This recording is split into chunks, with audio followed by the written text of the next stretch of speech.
Today's first guest shot to fame in 2013 when 10 million of us watched her win the X Factor.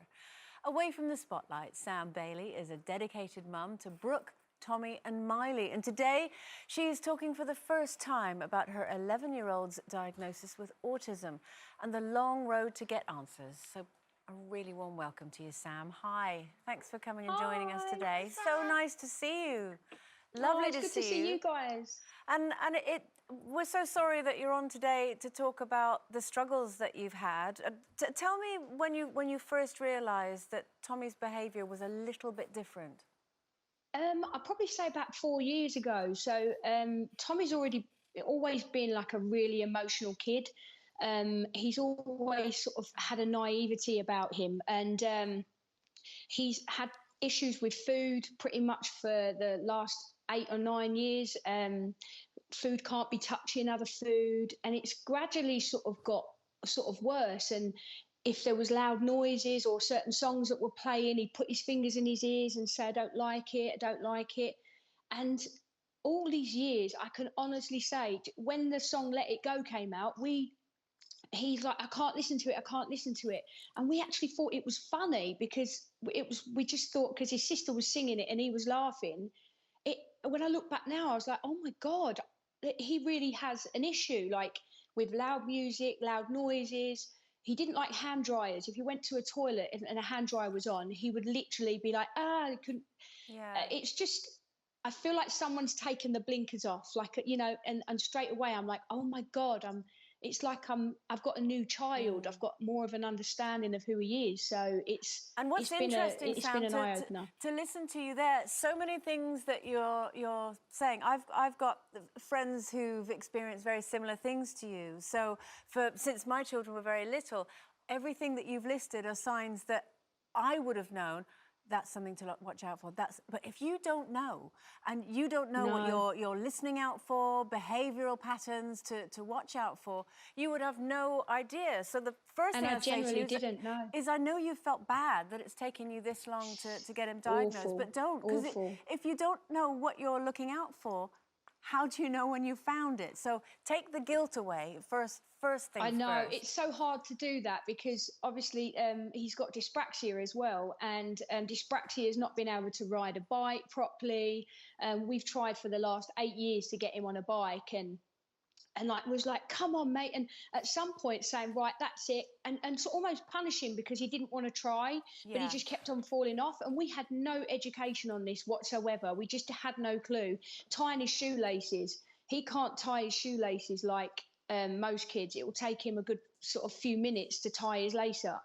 And we was like, come on, mate, we've got to go out. What you've been doing?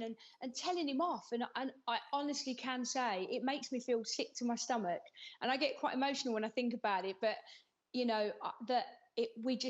I feel like so guilty that I didn't pick up on it or didn't do anything sooner. He's had a really, really bad time at school with like bullying and feeling a little bit different than anybody else. And I generally, honestly, every day I just sort of think to myself, I wish I'd known. Oh, Sam, I completely empathise with how you're feeling, and I'm going to just echo what Andrea said. If you don't know, you don't know. But what you have done is brilliant. So, now you've got the diagnosis. But let's talk a little bit about the diagnosis process, because you actually wanted to do it privately, didn't you? So you did some sort of online performances, didn't you, to do that, to raise the funds? So how I did it is obviously when we all went into lockdown, everybody was like, right, no one's singing.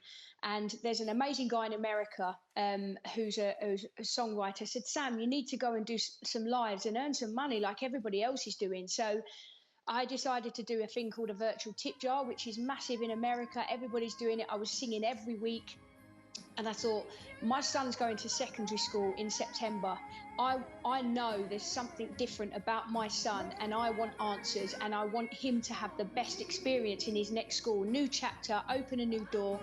So I decided, I didn't tell anyone. I'm part of an amazing group that I opened called the Bailey Cuppa Crew, and there's nearly 7,000 members on there, and I do a live every week for them. And I did this live. and I was doing it every week, and I wasn't telling anybody that the money that I was getting on the virtual tip jar was paying for my son's assessment private.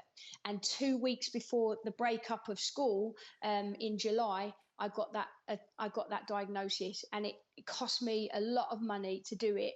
But I worked my absolute bum off doing it. I sang every single week. I sang songs that I'd never sang before so that I could get what my son deserves, and that was answers. And I feel like I got that thanks to everybody in the Bailey Cuppa crew, anybody on my lives that watched, because yeah, he's got answers now. Well, you had to do that, really, didn't you? Because the waiting list to get it on the NHS was so long. Yeah.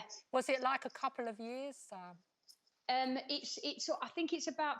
I know somebody that still hasn't had an answer yet, and they've been getting assessed for 12 months. Well, now Over you've 12 months. now you've had the assessment. What difference is it going to make for Tommy at school?